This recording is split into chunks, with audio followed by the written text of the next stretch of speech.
এখানে কিন্তু রেসিপিটি বানানোর জন্য কোনো রকম বেসনের প্রয়োজন নেই। এখানে আমি মিক্সড ডাল নিয়েছি।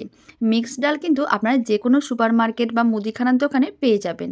আর না হলে আপনাদের কাছে ছোলার ডাল, গ্রিন মুগ ডাল, মুসুর ডাল, মুগ ডাল এইগুলো থাকলেও কিন্তু আপনারা একসঙ্গে ভিজিয়ে নিতে পারেন। এখন ভেজানো ডালগুলোকে খুব ভালো করে জল দিয়ে ধুয়ে নিয়েছিলাম। ৩ থেকে ৪ ঘন্টার মতন জলে ভিজিয়ে রেখেছিলাম। তারপর খুব ভালো করে ধুয়ে নিয়েছি। এবার মিক্সির জারের মধ্যে সমস্ত ডালগুলো নিয়ে নিতে হবে। আর এই মিক্সড ডাল খাওয়া ভীষণ ভালো, তাই আমি এখানে মিক্সড ডাল দিয়ে রেসিপিটা বানানো দেখালাম। একটা মিডিয়াম সাইজের আদার টুকরো দিয়ে দিলাম আর 2টো কাঁচা লঙ্কা দিয়ে দিলাম। ঢাকনা বন্ধ করে খুব ভালো করে পেস্ট করতে হবে। কোনো রকম জল দেওয়ার দরকার নেই, এইভাবে ভেজানো ডালগুলোকেই পেস্ট করতে হবে। আপনারা দেখুন ডালগুলোকে খুব ভালো করেই পেস্ট করে নিয়েছিলাম। এবার একটা বড় সাইজের মিক্সিং বোল নিতে হবে। মিক্সিং বোলের মধ্যে সমস্ত পেস্ট করে রাখা মিশ্রণটা নিয়ে নিতে হবে। আর এই রেসিপি একদিন বানিয়ে দেখতে পারেন, চা কফির সঙ্গে হোক বা গরম ডাল ভাতের সঙ্গে। নিরামিষ দিনে বানিয়ে দেখতে পারেন, খেতে দারুণ লাগে। আর একবার বানালে বারবার বানাতে মন চাইবে। সমস্ত মিশ্রণটা নিয়ে নিয়েছিলাম। এবার আমি এর মধ্যে দিয়ে দিচ্ছি স্বাদ অনুযায়ী লবণ। হাফ চামচের মতন লবণ দিয়ে দিলাম। লবণের পরিমাণটা কম বেশি করতে পারেন, স্বাদ অনুযায়ী দিয়ে দেবেন। এবার অল্প করে একটু দিয়ে দিলাম হলুদ গুঁড়ো, এতে কালারটা খুবই ভালো আসবে। আর দিয়ে দিলাম লাল লঙ্কার গুঁড়ো, যেহেতু কাঁচা লঙ্কা দুটো পেস্ট করে দিয়েছিলাম তাই এখানে আমি লাল লঙ্কার গুঁড়ো দিলাম। অল্প করে একটু দিয়ে দিলাম গরম মশলার গুঁড়ো। আর অল্প করে একটু দিয়ে দেবো এর মধ্যে হিং। হিং দেওয়ার কারণে নিরামিষ রান্না যে কোনো জিনিস খেতে ভীষণ ভালো লাগে। তবে দিতে চাইলে দিতে পারেন, না দিতে চাইলে নাও দিতে পারেন। আর দিয়ে দিলাম ভাজা মশলার গুঁড়ো। এখানে আমি গোটা জিরে, ধনে আর অল্প মৌরিকে শুকনো খোলায় ভেজে গুঁড়ো করে রেখেছিলাম। সেখান থেকে অল্প করে একটু ভাজা মশলার গুঁড়ো দিয়ে দিলাম। খুব ভালো করে সমস্ত কিছু একসঙ্গে মিশিয়ে নিতে হবে। ভাজা মশলার গুঁড়ো দিয়ে নিরামিষ এই পকোড়াগুলো বানালে খেতে দারুণ লাগে। সমস্ত কিছুই খুব ভালো করে মিশিয়ে নিয়েছিলাম। এখন 1 চিমটির মতন দিয়ে দিলাম বেকিং সোডা। আর অল্প করে একটু দিয়ে দেবো বেকিং পাউডার।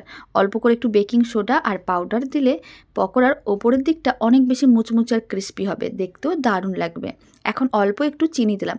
তবে চিনিটা একেবারেই অপশনাল, আপনারা চাইলে দিতেও পারেন, নাও দিতে পারেন। যে কোনো ঝাল জাতীয় রান্না হোক বা পকোড়াতে অল্প একটু মিষ্টি দিলে খেতে দারুণ লাগে।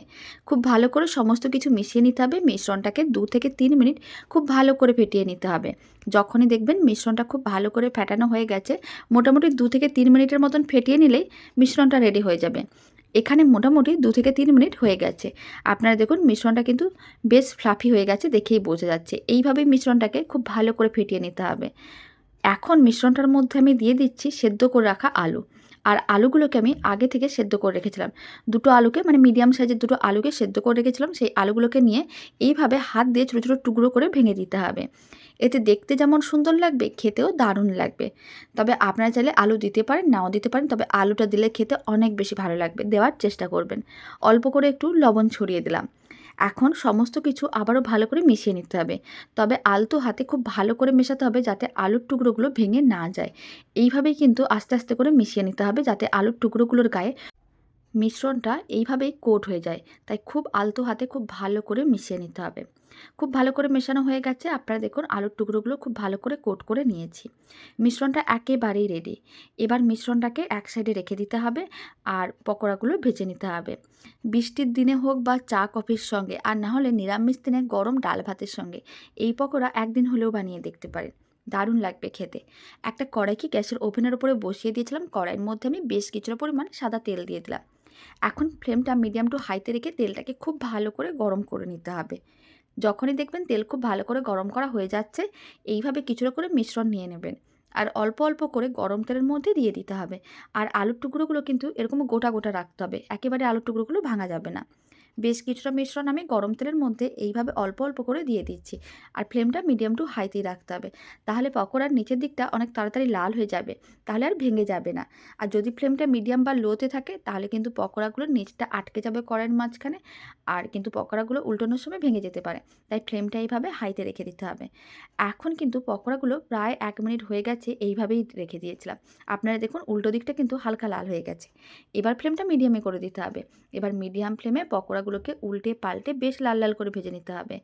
আর এইভাবেই কিন্তু পকোড়াগুলোকে আস্তে আস্তে করে ভেজে নিতে হবে। মোটামুটি 5 থেকে 7 মিনিটের মতন সময় প্রয়োজন পড়বে, খুব বেশি টাইমের প্রয়োজন পড়বে না।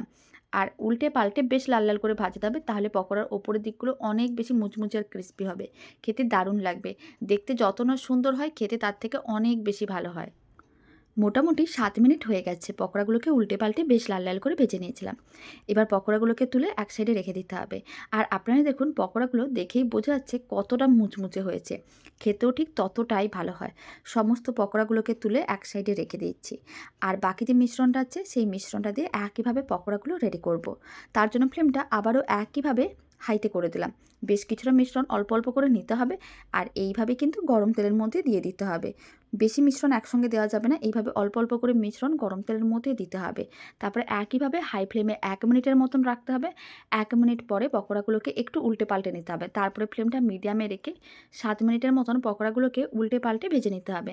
তাহলেই কিন্তু পকোড়াগুলো ওপরটা বেশ মুচমুচে হবে আর ভেতরটাও খুব সুন্দর করে রেডি হবে। আর এইভাবে যদি ফ্লেমটা হাইতে রেখে পকোড়ার মিশ্রণ মানে ব্যাটারটা দেওয়া যায় তাহলে কিন্তু একটার সঙ্গে একটা পকোড়া আটকেও যাবে না আর খুব সুন্দরভাবে পকোড়াগুলো রেডি হবে। একইভাবে পকোড়াগুলোকে উল্টে পাল্টে বেশ লাল লাল করে ভেজে নিচ্ছি। তারপর আমি আপনাদের একসঙ্গে দেখাচ্ছি। সমস্ত পকোড়াগুলোকে একইভাবে উল্টে পাল্টে বেশ লাল লাল করে ভেজে নিয়েছিলাম। এবার এইগুলোকেও তুলে রেখে দিচ্ছি।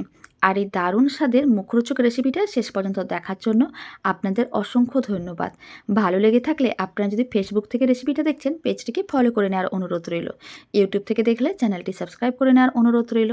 পাশে থাকা বেল আইকনটি প্রেস করে নেবেন নতুন রেসিপির আপডেট সবার আগে পাওয়ার জন্য। সমস্ত পকোড়াগুলো ভাজা হয়ে গেছে। এবার আমি সার্ভ করে নিয়েছি। ওপরে অল্প একটু কুচনো ধনেপাতা দিয়েছি। এতে দেখতে বেশ ভালো লাগবে। তবে এটা একেবারেই অপশনাল, আপনারা চাইলে দিতেও পারেন, নাও দিতে পারেন। শব্দটা শুনুন কতটা মুচমুচে হয়েছে। আর বাড়িতে বানালে কমেন্ট বক্সে জানাতে একেবারেই ভুলবেন না খেয়ে আপনাদের কেমন লাগলো। আর ভেঙেও দেখিয়ে দিচ্ছি ভেতরটা কেমন হয়েছে। আপনারা দেখুন ওপরটা যতটা মুচমুচে ভেতরটা কিন্তু সফট হয়, খেতে দারুণ লাগে। আবারও একটা ভেঙে দেখিয়ে দিচ্ছি। প্রত্যেকটাই কিন্তু একই রকম হয়, ওপরটা বেশ মুচমুচে আর আলুর টুকরোগুলো মুখে পড়লে খেতে দারুণ লাগবে। তো চলুন ভিডিওটা আমি এইখানেই শেষ করছি। আপনারা সবাই ভালো থাকবেন, সুস্থ থাকবেন। আপনাদের সঙ্গে আবার নতুন রেসিপি নিয়ে দেখা হচ্ছে।